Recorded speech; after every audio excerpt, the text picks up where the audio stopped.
Hello and welcome, everybody. My name is Alexander Raskovich, and this is the fourth episode of Healthy Living Livestream. Today, we're going to discuss the topic of the ubiquitous food dye, namely red dye 40, which can be absolutely everywhere. It can be in your jams, condiments, your favorite beverages, and even your ice cream. And that bright red color might not be as genuine as you might think. And also, if you have any questions throughout the live stream, please write them down below so I can collect them and bring them back up during the end at our Q&A session. That and so much more on the other end. Dr. Andy, I can't wait to listen to your very beautiful presentation as always. The stage is yours, my friend. Well, thank you very much, Alexander, for that introduction. And I have a special treat today in tribute to the coming Valentine's holiday next week. But before I get started, let me remind everyone that if you go in the show notes below or on Instagram on my page and in the link tree, you will find a link to my quiz about how to increase your freedom. And I encourage everyone to take this quiz to learn what areas you can focus on to increase your own personal freedom and sovereignty. And this is a very good resource for everyone out there. So please do that when you get a chance. So today I'm going to be talking about those special red candies that are sold on Valentine's Day to celebrate the holiday. If we could bring up the first slide. And here's an example. And I'm going to focus today on red number 40. And if you bring the next graphic up, Alexander. So for example, here are the ingredients from M&Ms. And there is a Valentine's version of M&Ms with pink and red candies in there. And you can see from the ingredients that it includes several food dyes, but specifically two versions of red number 40, red 40 and red 40 Lake. And I'll explain the distinction and what the significance of those are. But as you can see here, I'm highlighting the importance of knowing what's in the food that you consume.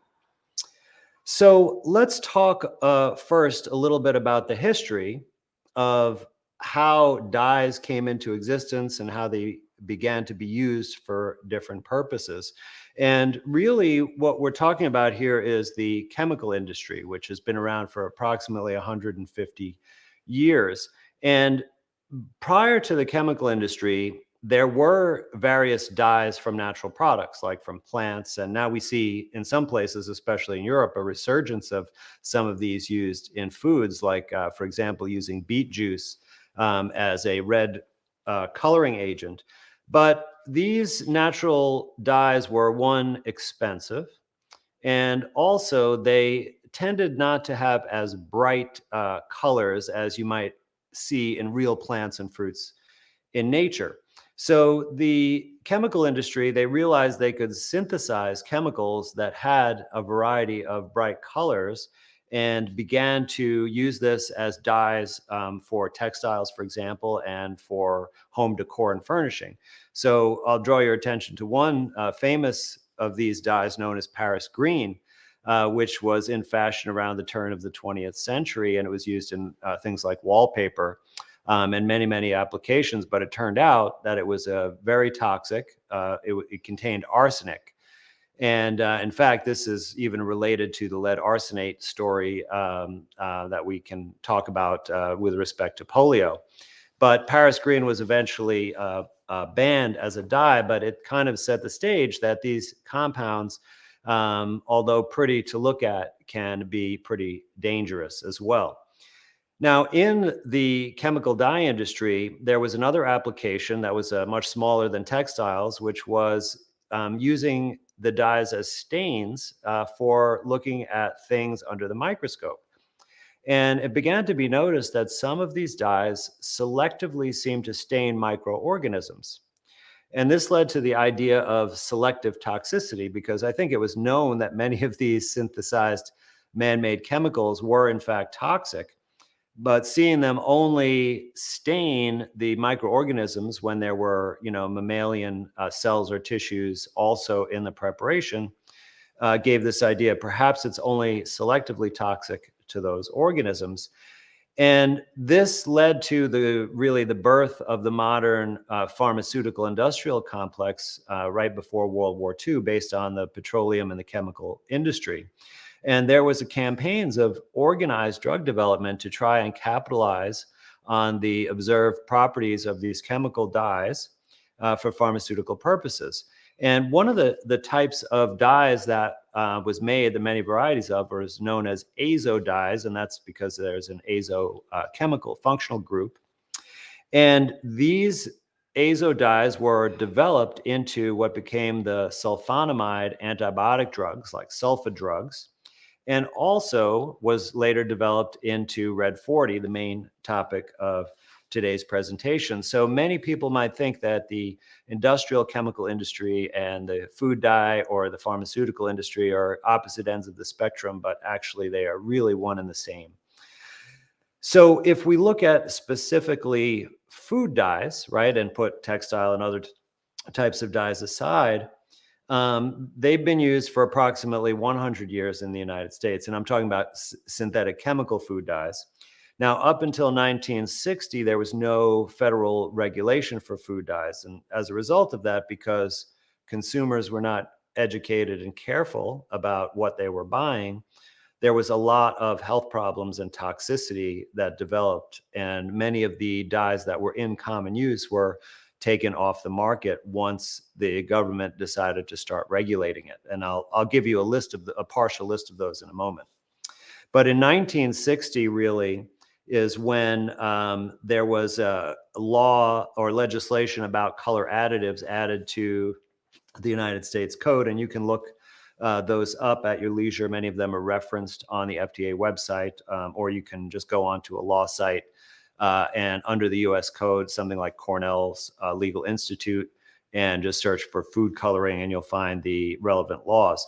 But there were a couple of important principles, because at that time, the federal government was already, and this is through the Food and Drug Administration, of course, they were already regulating other food additives like preservatives, for example. But those were seen as providing a health benefit to the general public because they would prevent you from potentially eating spoiled food that could lead to foodborne illness. So those were given a certain leniency by the government being added to food products. But when it came to coloring, the legal theory was that there was no potential, not even a potential health benefit to the population. These things were simply for appearance and marketing and other purposes. So as a result of that, they couldn't tolerate any real risk. So for example, there's something known as GRAS, or generally regarded as safe, in the world of food additives. And this is so when a chemical is commonly used as a food additive, even without any toxicity studies whatsoever, it could be declared as generally regarded as safe, really until proven otherwise. But for food coloring, this privilege is not there. So you cannot regard a new food coloring as GRAS. You have to demonstrate through studies that it is safe first. Another requirement they put is batch testing. Now, this is actually exempted for Red 40 at present because it's manufactured on such a large scale. But the initial requirements for an approved coloring agent is it has to be, each batch has to be tested for quality control, similar to pharmaceuticals. So there was also an increased standard of evidence to prove its safety compared with other food additives. So this all sounds well and good that the government recognized food colorings have the potential to be risky or dangerous to health, and that they offer not even an iota of potential benefit to health, that they should be more strictly regulated.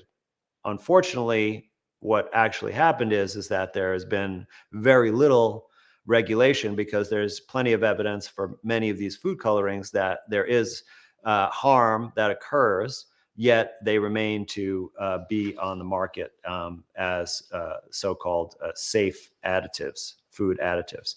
So, Alexander, we could bring up the FDA list number 1, and this is the food dyes that are currently approved, and this is specifically for food. The FDA has different categories of approved dyes for other uses like cosmetics and pharmaceuticals, and even a separate category for things that are only going to be applied to the skin. So there are several different categories with different approved food dyes, but this is different approved dyes. I'm sorry, but this is the list for food. And you can see that it includes red number 40. And if you go to the next list, this is a list of previous dyes that have been removed from the approved list. So these are now banned and no longer able to be used. And there's a much longer list than what's here in all of the different food dyes or dyes in general that have been removed from being allowed or approved additives. And many of these have caused very serious health problems, such as various types of cancers, heart disease, and other problems. And in the referenced articles below, you can find more specific information on that. So let's now talk more specifically about Red 40. And I want to just say that Red 40 is simply one example, and I focus on Red 40 today because, one, it already has a reputation of being potentially dangerous for health, and two, it is the most prevalent of all of the food dyes that is being used currently. So you have more exposure to it than any of the other dyes. But I want to caution you that the other food dyes are also substantial, and that there are very, very few products that only have one food dye. They're most commonly used in combinations, in various combinations, and there's almost no research looking at health outcomes of combinations of these dyes. In fact, was able to find one such study, and it was only looking at a very, very specific outcome, which was the development of the hippocampus in, I think it was mice, but it didn't look at any other health outcomes. So we really don't know a lot about the combinations. Now, it has been reported in the literature that of all humans in the United States older than 2 years of age, that 94% of us consume Red 40 in our diet. So that's, nearly everyone. And 90% of all foods that contain food dyes contain Red 40 and two others, which is yellow number 5 and yellow number 6. Okay. And there was some data from 2011 reported that in that calendar year, 5.5 million pounds of red number 40 was used in food production. And it represented 36.4% of all dyes used in food. So you could see that even much of the research that's on food dyes in general is largely representative of Red 40 because it has attained such a status of prevalence among the food dye use. So what is Red 40 exactly? So it is a synthetic chemical that is related to azo dyes that is made from petroleum. And there are a number of companies that manufacture it, and it's manufactured on quite a large scale, as you can see. I'm sure there's more than 5.5 million pounds now in 2023 and 2024. What is the purpose of this? Well, it's really the purpose of food dyes is to make food more attractive using bright colors as a marketing and advertising strategy. And it's even applied sometimes to natural foods, like, for example, oranges. There's a special food dye that's approved that is really only used for Florida oranges, I believe, and it to make them look more orange and more appealing in the grocery store. Now, also, in addition to the regular food dyes, sometimes they have the word lake after them. So Red 40 Lake or red number 40 Lake, yellow number 5 Lake. And I want to tell you that that is a slightly different preparation. So normally the food dye itself, so just red number 40, is a compound that's usually as a salt, and it is readily soluble in water, which is compatible with foods mostly and with our body, but it's less stable in terms of maintaining the color. So they have a way of formulating it into a more stable compound, and that is generally by adding micronized aluminum oxide particles to it and some other constituents. And some of these formulations are proprietary. Some of them are described in the federal section of the law and on the FDA website. And there are different lakes that might be approved for different dyes. So this could be a very complicated area, but most of them contain aluminum. So that is one thing that's important to know. And this also, in the lake form, they are not soluble in water. And it's unclear how stable they are in that form once they get into our body, because that hasn't really been studied. But just note that the lake formulation is different, and it definitely contains aluminum. Now, also, there are contaminants that have been found in these dyes, and I'll specifically discuss the contaminants identified in Red 40 when I talk about toxicity in a few minutes. But let's talk about where the Red 40 dye is, like what products you may use or consume to get in your body. So if you want to bring up the next slide here. No, it's sorry, it should be the one that has the list of food sources, Alexander. It was the last slide that I sent you earlier.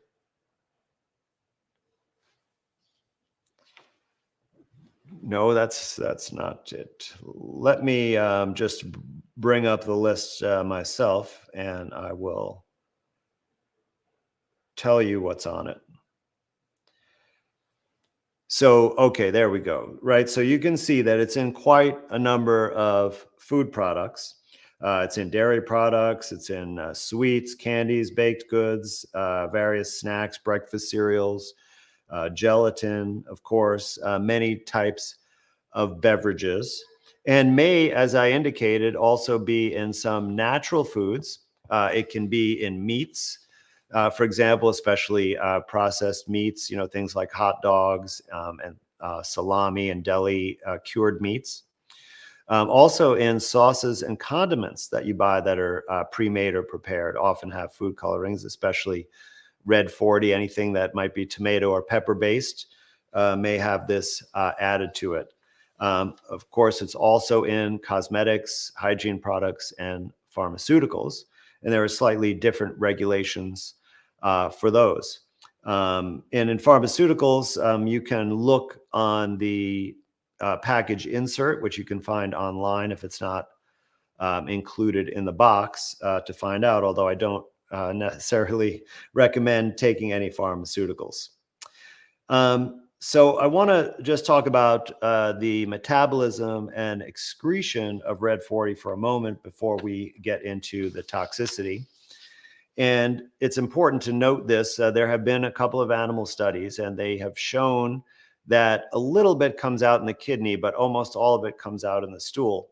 What's a little bit less clear is if it gets absorbed and goes through the liver, or if it just stays in the gut and doesn't get absorbed much. So I would like to see some more studies on that question.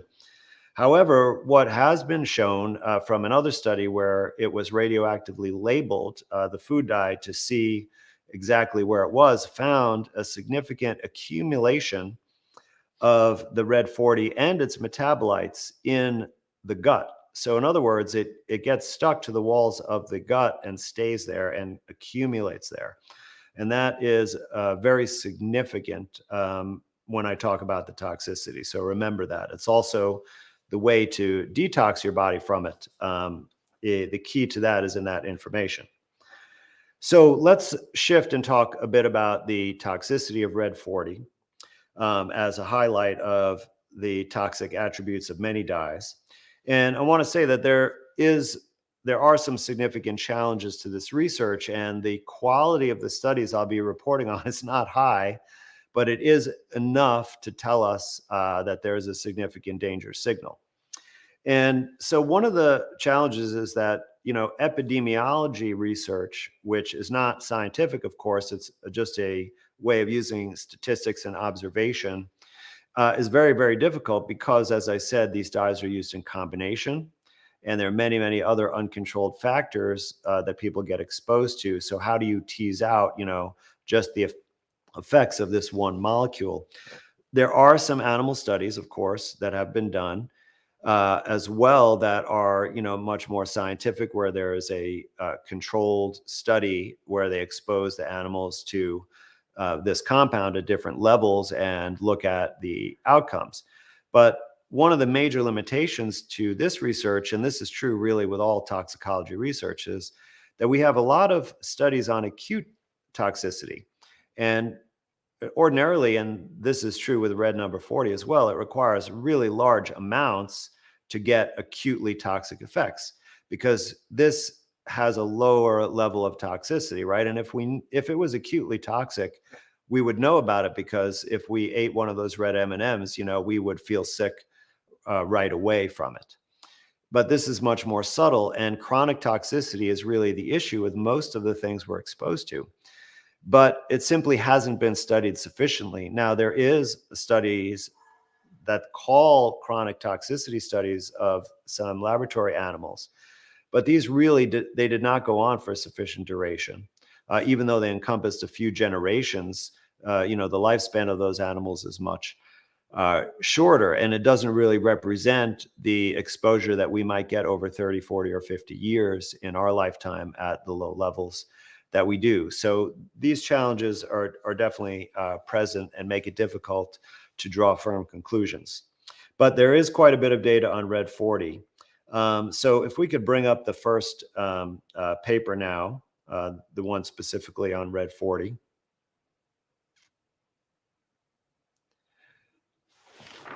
Let me see. Yeah, that's the one. Now, this study actually did several experiments, and some of them are really problematic, using cell cultures. All the animals that they used in here were genetically modified, bred animals for laboratory purposes. But nevertheless, they did apply some controls, and they did do some reasonable experiments that at least we can get some preliminary conclusions. And I think the most convincing experiment they did, I'll highlight here, and if you would bring up the bar graph, they did what's called a comet study. No, that's not the one. The other bar graph, there you go. So this represents a comet study, which is a way of looking at, they actually took cells from the guts of the mice that were exposed to red 40, and you could see that there are two different dose levels. Now, they didn't do a proper control with no exposure, but they did one group at the acceptable daily intake, or the ADI, and the other group at 2 times the acceptable daily intake, so double the maximum FDA recommended dose translated to the weight of the rodents. And this is a type of assay that is supposed to assess DNA damage. And what it is that they take the DNA out of a cell that's been exposed to whatever compound, and run the DNA on a gel electrophoresis, and it gives you this pattern that looks like a comet. That's why they call it a comet test, or a comet assay.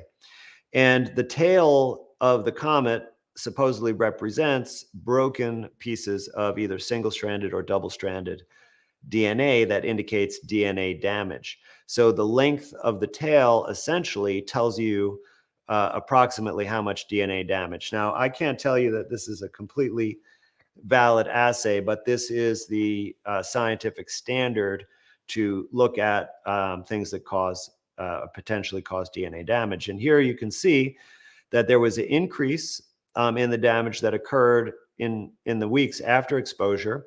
And the dark black bars represent the 2 times the acceptable daily intake dose, so the higher dose. So there is a dose response relationship, and that is definitely something that adds validity to this finding. And you can see also that there are little bars at the top of each big bar, like with a thin line, and 2 horizontal hash marks. Those represent the error ranges or the confidence intervals. And you can see that they don't overlap. So that gives validity, additional validity, that there is a dose response relationship. So I think this is a significant finding. Now, and thank you for that, Alexander. Now, the other experiments they did in that study looked at inflammatory markers in the gut cells exposed to this toxin, and they were elevated. And also looked at the composition of the microbiome of the guts of the animals who were exposed, and found that there was a dose-response relationship to altering the microbial makeup in an unfavorable way to health, consistent with other literature. So they kind of looked at this problem in three different ways: DNA damage, inflammation, and changes to the microbiome. And they all essentially showed damage or a negative outcome. And you can correlate this with another study. Now, these series of studies on mice is somewhat controversial, and you need to read a little bit more about them. But essentially, they showed that mice develop reticuloendothelial tumors in their gut upon exposure to Red 40. So essentially, we have DNA damage, inflammation, alteration of the gut flora, and cancer, and all those things are related to each other. Combine that with the metabolic studies that show this accumulates in the gut, and we can see that this represents some form of gut toxicity. Now, whether this is going to result in colon cancer or irritable bowel syndrome or an autoimmune inflammatory bowel disease, it's hard to say, but the potential is there for some kind of gut pathology for sure. Now, if you want to bring up the next study, the meta-analysis of ADHD studies. Now, this is also something that I would caution how you look at this study, because ADHD is not really a reliable and valid construct to do any scientific studies with. But what I found compelling about this, and if you, Alexander will bring up that forest plot, that they did review several studies that actually use psychometric testing. So this is done by a trained neuropsychologist that they administer standard testing looking at different cognitive functions, like memory, task attention, like active attention, card sorting, all kinds of different tests. And now this forest plot that you can see here is a very easy way of looking at a large number of studies, because you can see that on the left are listed all the authors of all the different studies, and they're all referenced in this paper. And on the plot on the right, you can see a line in the middle, which is the zero effect line, and everything to the right of that shows a negative effect on ADHD from food dyes, and everything to the left of that would show the opposite effect. So you can see that all the dots are over on the right side, showing that they all had a negative effect. But the bottom bracket are the ones that actually have these objective psychological tests, and you can see they're a little bit further to the right.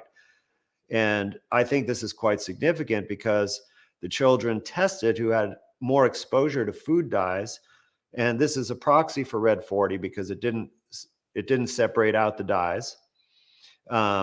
But you could see that there was actually deficits in various cognitive functions. Okay, so this can be obviously an impairment to learning. It could represent a neurodevelopmental problem as well. And some of these also were behaviors. So, it could correlate with behaviors. So I think this is certainly concerning that so many studies confirm this kind of more objective effect. So the other major health problem that is talked about in the context of Red 40 has to do with allergic hypersensitivity. That means increasing your sensitivity to other allergens.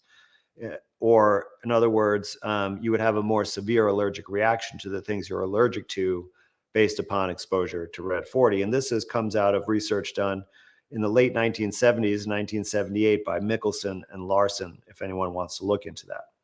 But many of the food dyes are reported to have this property of increasing your allergic sensitivities. And then there's one other hidden danger in food dyes, and that is the presence of contaminants. Now, with respect to Red 40, there have been several contaminants reported and found to be there, which in and of themselves may be carcinogenic. So benzidine is the most common chemical reported as a contaminant, and it is actually used in the synthesis of some of these dyes, so no surprise that it would be there. And it is also reported as being a carcinogen. Now, Health Canada did a study of Red 40, and they found aniline, P-cressidine, and 1-naphthylamine contaminating Red 40 dyes. And aniline is a suspected carcinogen, I believe, and P-cressidine is a carcinogen by some of the qualifying agencies. So, these are sort of not part of the official story, but they may be significant as well and merit additional testing. So that brings us to how, if we've been, exposed to a lot of this, and remember, 94% of us have consumed this, how do we get it out of the body?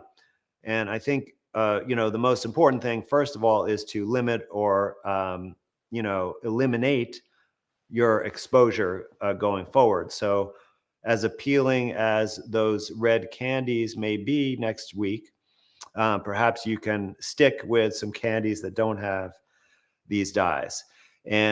But if you want to get this out of your body, let's say that you have some kind of gut problem and you suspect that Red 40 may be the cause or one of the causes, then there's a very simple thing you can do. And I think zeolite is actually an excellent way that you can get this out of your gut, because so zeolite is a mineral and it's not absorbed into your body when you take the powder and swallow it. But what it does is that it is very absorbent, and it's a chelating agent. So it will bind up toxins that are either free inside your gut or that are on the walls of your gut as it passes by. And also it will absorb the aluminum that may be present if there's Red 40 lake. So this would be an excellent agent, something that I recommend for various detox purposes, and I do sell it on my website, so you can check it out there or at one of the other sources. But I think this is a very simple way that you can get it out of your gut in probably a month's time of taking it on a daily basis. So just to review that, stop eating Red 40 and use zeolite to get it out of your gut. So that leads me to my action step for today. I always like to leave you with a simple thing that you can do to take this information from today's presentation into account.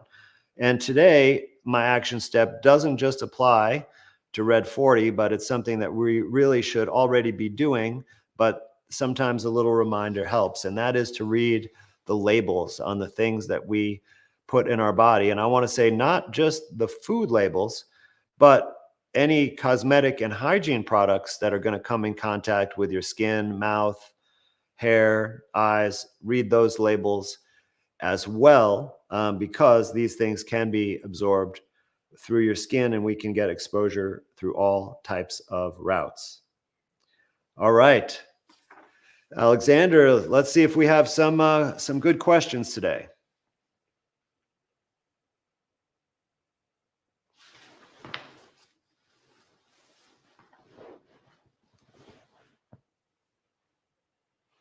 I think you're muted, Alexander. Oh, my apologies, Andy. That was an excellent presentation, by the way. And we have some beautiful people here. Fortebees. We have Chopo69. Welcome. One of the first questions that arose, Andy, was you mentioned zeolite, and a few people asked this, and I'm actually inquiring this as well. Could bentonite clay or diatomaceous earth be substituted for zeolite to have the same equivalent effect? Yeah, I think that often, there are many of these absorbent chelating agents, and some of them may be slightly better suited for certain purposes versus others. So I think there's a good chance that bentonite clay, possibly even charcoal, although it may not be as good at removing the aluminum, could be effective. Certainly, diatomaceous earth has a high silica content and is good for aluminum, and there may be some others as well. But there are a couple of things about zeolite that I like in particular. For example, in animal studies, when zeolite has been given with food, it was shown not to cause any mineral or vitamin deficiencies. So, in other words, it it tended not to bind the useful nutrients, right? The minerals and the vitamins that your body needed, um, but did remove the toxic heavy metals from the animal's body. So, this, I think, kind of selectivity has not been demonstrated, at least to my knowledge, in these other compounds. And that's one of the reasons why I prefer zeolite for these applications. All right, excellent answer, Andy. Ignita Sandberg asks, how much zeolite per month per serving? Well, so for example, if you got my zeolite, there's a specific information about dosing for different purposes. And usually, I believe that 2 teaspoons is roughly 5 grams of zeolite, which is the active dose for treatment. And you would want to take that 3 times a day for that month. And with zeolite, because of what I explained earlier, you can take it with or without food. With the other agents, I would probably separate them from food to be sure, by at least an hour. All right. We have a question from Greg Whitaker. Do you think chlorine dioxide would be good to utilize along with zeolite to detox the toxin? So I have really no basis to know if chlorine dioxide would be useful for this specific application. Now, I definitely do respect the effectiveness of chlorine dioxide for a variety of life-threatening or serious conditions. For example, if you look at Kerry Rivera's work on autism, she's had amazing results. Of course, there are incredible results with respect to malaria and other serious life-threatening infections. And I would definitely not hesitate to use chlorine dioxide in those situations. But I generally prefer, to utilize only nature in the healing whenever possible. And since chlorine dioxide is not provided by nature, I would rather use other routes. Zeolite is a mineral that is dug up out of the earth. Diatomaceous earth obviously is a mineral, as is charcoal is just burnt plant matter. So these are all more natural solutions. All right, last question. What are your thoughts on methylene blue? Well, methylene blue, of course, comes out of the chemical dye industry, just like the other chemicals that I've focused on today. Now, I have heard, some people talking about methylene blue as being therapeutic in some way. I have not really investigated this. To be honest, the only time I've known of human use of methylene blue, not as a pH indicator or other chemistry uses, was some ICU nurses playing tricks on each other, where they would put some methylene blue in the coffee of the new nurse or the nursing intern, and then their pee would come out green and they would be freaking out. So, that's really the extent of my clinical knowledge of methylene blue. But as I, stated a moments ago, I prefer to focus on elements from nature, not from the chemical industry. All right, so that was excellent, Andy.